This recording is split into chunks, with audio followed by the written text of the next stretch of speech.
Hey everybody, this is Steve, D9 Games. Want to talk to you a little about the Enlightened game system. So I'm working on the creature section right now. I'm almost done, and I've gone back and forth. Jim Murphy and myself have a coffee meeting at least once a week. We try to go over some of the things that we're working on, and keep sharpening the axe and polishing the apple, as he would say.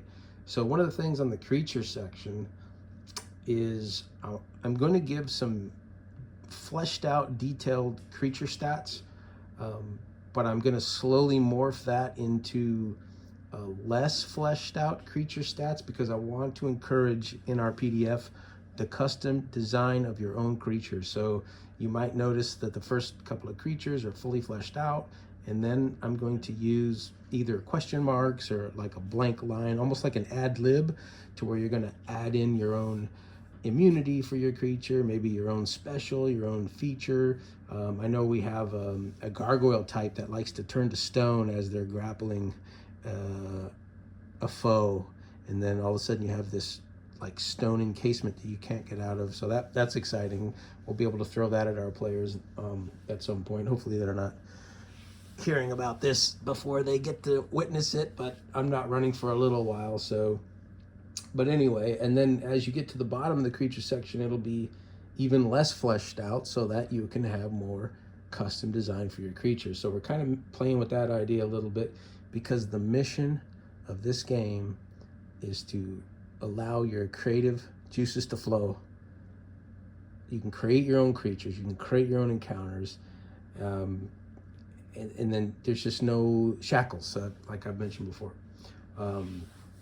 And then, of course, the last segment of when you finally get to that point is you're going to fully custom design your own creatures. And I know Jim likes to use 3x5 cards and flesh them all out that way, which is super. I do the same thing. And then actually on the fly, I'll draw these up in an encounter because a lot of times I don't know, other than my notes and bullet points, where and what my characters are going to be facing. So part two, and this is Enlightened, I wanted to tell you how I like to set up a night of gameplay. I like to focus on more storyline and color and politics and what's going on, something new and exciting. And actually, I like to run I used to call it three boards, where I'd put up one and then let the characters let the players play through the encounter, and then there was a part two and a part three. So it was three boards or three encounters, but I'm leaning toward making these three a little bit easier than I might have in the past, but they've got to get through all three to complete the mission or get to the goal or to the artifact or whatever the case may be. And that way, it's not such a breeze, but when you put three encounters together, and if you're familiar with the healing system in Enlightened, it really takes a toll on the characters. I mean, they could get just a little bit of dinged up, but there's no easy healing in this game until you get in higher levels. I know we're playing on Tuesday night. I have a priest who's running like a tier 3 healing, and a lot of times it's 50-50 as to whether or not you're going to get your healing back now or at a long rest or even at an off season. So that happens, and that's why I think three on the easier side encounters back to back to back will, by the end of the night, really have them in a pickle, in a bind, as to whether or not they can take an off season or push forward into the next night of gameplay with three more encounters. So again, if you remember, 50 points of progression earned by any one of the characters will allow them to have a peaceful off season, or they can take an off season and coming out of that into the next season will be a little more peaceful and there's a little less going on, and you can custom design that as well, of course. So that is how I like to set up the three easy and a bit of a timer. So let's see if they can get through these three encounters. A, still alive, not incredibly beat up, or complete the mission.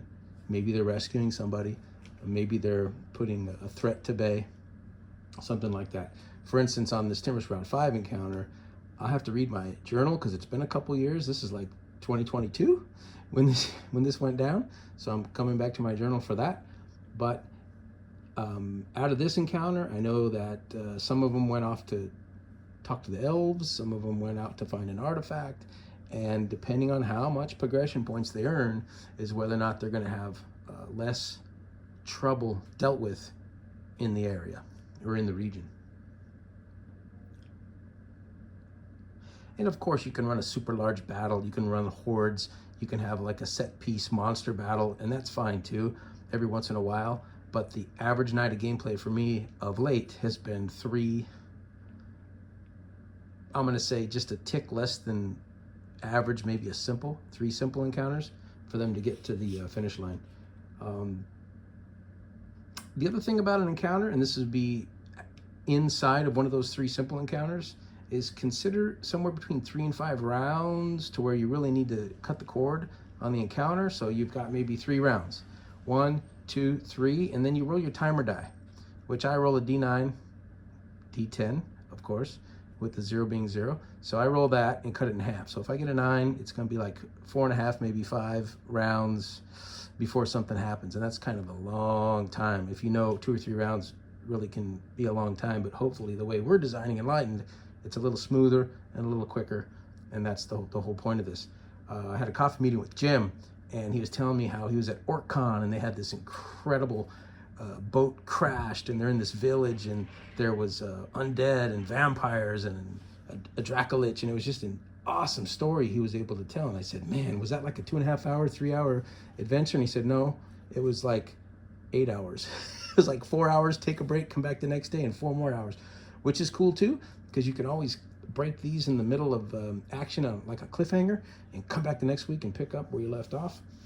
But consider having at least the goal 3 to 5 rounds, just to keep things fresh. People are ready for a new encounter anyway. So as you're prepping, don't think it's going to be like a 12-round deal. You can if that's your style, if you're really into the detailed battle scenarios, but we like to keep them smooth. Maybe the creatures flee after 3 encounters, or 3 rounds or 4 rounds. Maybe they flee, or maybe a bigger creature comes in and scares everybody away. All of a sudden, a dragon swoops in and lands in the middle of the battlefield. All their creatures run. You can make your players roll for surprise if they, with 2 degrees of difficulty. If they fail, then there's no opportunity attacks, which I don't really like, but I'm dealing with it. And then so everyone's allowed to flee, and then they turn around, everybody's gone, and the dragon is right there with them. And the dragon says, flee or I'll eat you all, and then it gives them a chance to run too. That's a nice way to break up your 3 to 5 rounds and get on to the next thing. Or the creatures get to what we call weakened in this game. Weakened is when you get to half your max health. So let's say we've got Timber Sprout level 4. This happens to be level 4 orcs, level 3 goblins. So the orcs have like 9 health. The goblins have 4 health, 2 times 2. So let's say the orc gets to like 4 health. That's less than half. They're weakened. And when you're weakened, a lot of the foes have a state where they could either run, they can frenzy, they can attack aggressively in our games, what we call it. And there's a lot of different things you can have happen. But you could say as the creatures get weakened, they run like a suicide mission. They just go in frenzied where they attack aggressively and just try to leap on your neck and stab you in the throat. Or the big bad guy shows up and all sides flee, like I mentioned. So that's it for my Enlightened kind of tips on how to do a night of gameplay where you can absolutely run a horde or a set piece battle, or you can do 3 kind of easier ones and see if they can make their way through with a bit of a timer. So that's it for the Enlightened. Until next time, everybody. Peace.